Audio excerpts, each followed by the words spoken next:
mais uma vez na matéria, no caso do capítulo 7, continuação de onde a gente estava trabalhando em sala de aula.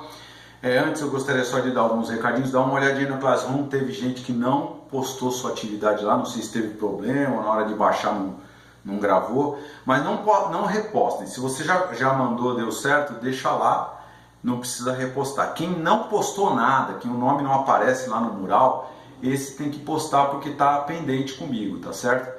Então dá uma olhadinha lá, vê se o seu nome está lá. Se não tiver, você coloca aí a atividade do dia 27/3 para eu poder validar, tá bom?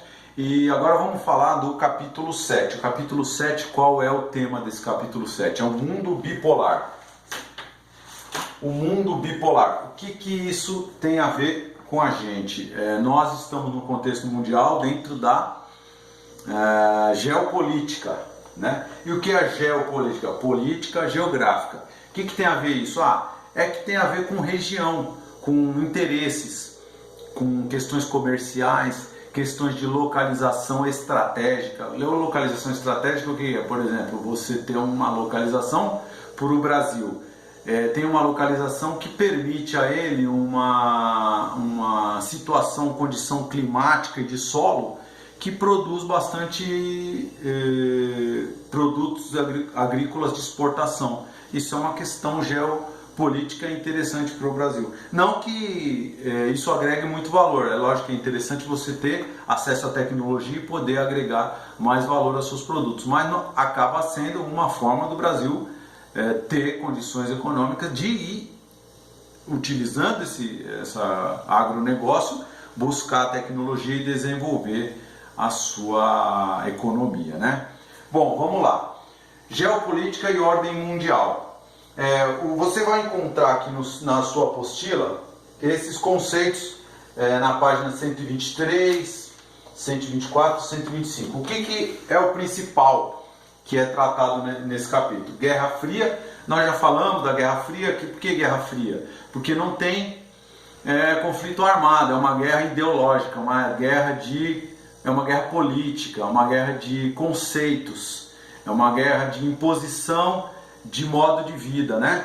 Aí, o Ocidente capitalista, EUA, e contra o Oriente socialista, a União das Repúblicas Socialistas Soviéticas. Só que esse processo, por exemplo, os Estados Unidos, eles eles criaram a OTAN como um órgão para gerenciar esses países que aderiam ao seu sistema, ao sistema capitalista democrático, vamos dizer assim. E o Oriente Socialista, a União Soviética, realiza o Pacto de Varsóvia. Também está na apostila, você vai poder se aprofundar em maiores detalhes lá na sua apostila. Porém, acontece o seguinte, em 1991 você tem o fim da União Soviética, aí acontece o que? A nova ordem mundial. A nova ordem mundial, o que foi o primeiro momento dessa nova ordem? Os Estados Unidos se tornou muito poderoso. Ele ganhou importância porque quem contrapunha os Estados Unidos, que é a União Soviética, perdeu força, né? Foi dissolvida. Porque a União da República Socialista Soviética era uma série de países que se agrupavam para formar um bloco, vamos dizer assim, um bloco socialista. E com a quebra desse bloco, os Estados Unidos passou a ter muito poder. Acontece que China e Rússia conseguiram, ao longo desses anos, de 91 para cá, ganhar espaço na geopolítica mundial.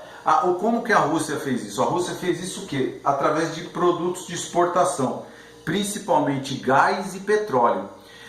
Como há uma demanda muito grande sobre esses materiais, porque são produtos energéticos, né? Por exemplo, a Europa importa muito gás da União Soviética, porque no período de inverno é muito frio, e para poder gerar o aquecimento das casas é através do gás que vem da União Soviética. Então a União Soviética conseguiu, ao longo desses últimos anos, ganhar importância e contrapor em uma certa, vamos dizer assim, quase em um certo nível comercial com os Estados Unidos.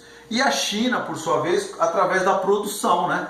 Ela adotou um sistema capitalista, socialista, que politicamente ele é socialista, mas adota práticas do capitalismo para que a sua questão comercial possa se desenvolver adequada aos outros países, não é? Porque a maioria dos países do mundo são capitalistas, tá certo? Então a China adotou esse sistema. Comercialmente ela é capitalista e politicamente ela é socialista. Só tem um partido, ele é que manda, ele é quem dá as ordens, eles é quem comandam politicamente o país. E a população cabe seguir as instruções e na parte comercial, não na parte comercial, ele adota uma sistemática capitalista para poder se adequar aos países do resto do mundo. Tanto que ele é muito importante. Agora no coronavírus dá para ver a importância da China, porque o fato dela ter sido reduzido a sua produção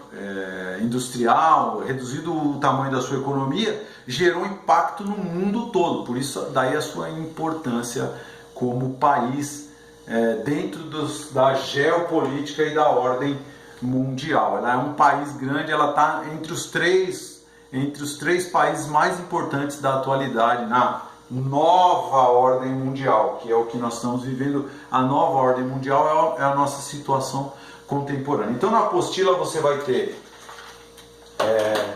todas essas questões bem descritas: a consolidação da Guerra Fria, a OTAN e o Pacto de Varsóvia, corrida armamentista, que foi na época que eles competiam para ver quem fazia a arma nuclear mais potente.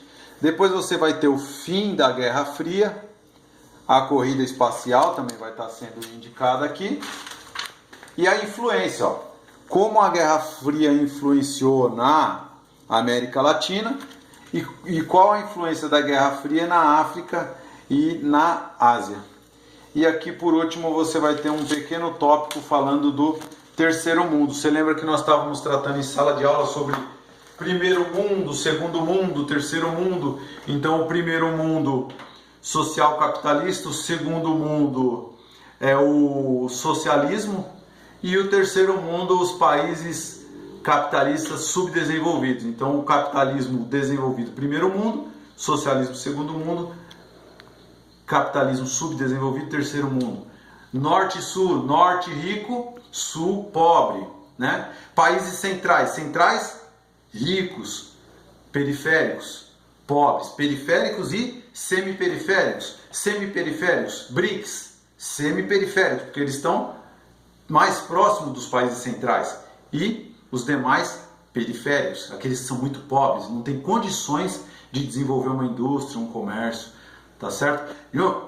Então só reforçando, quarta-feira das 9 às 12, falem comigo.